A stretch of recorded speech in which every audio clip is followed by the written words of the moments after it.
There's nothing static about a city. It's constantly evolving, and not just in response to its people or its businesses. Sometimes change is beyond its control. Take the Second World War in Europe. Dozens of the continent's most glorious cities were devastated, but one, astonishingly, remained unscathed, preserving 1,000 years of architectural tradition: Prague.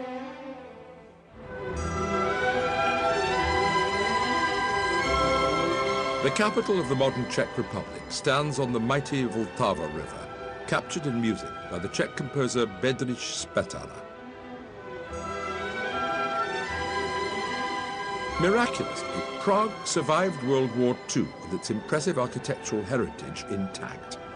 It may have only 1.25 million inhabitants, but every year 4.5 million people come here to explore 1,000 years of history. The Hradčany, or Castle Mount, towers over the city, crowned by the castle and St. Vitus Cathedral.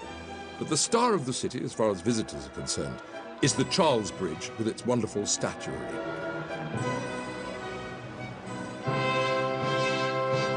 A close second is the 15th century astronomical clock, which always draws a crowd. Just around the corner is one of the city's two main squares.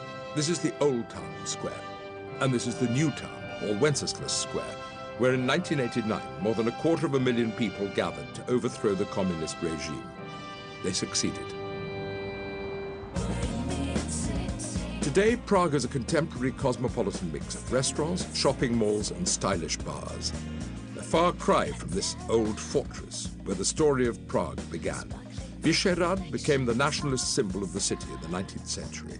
Smetana is buried here in the cemetery dedicated to Czech greats, alongside the other giant of Bohemian music, Dvořák.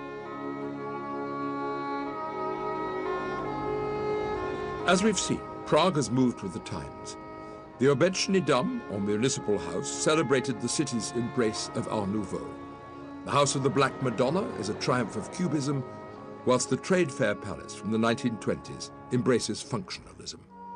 And this is an embrace of a different kind, the Dancing Building from the 1990s, known locally as Fred and Ginger.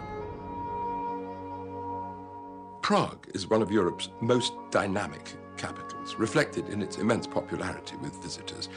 During the summer months, its narrow lanes and alleyways are absolutely crowded with tourists. Join me again soon for another slice of urban travel. Goodbye.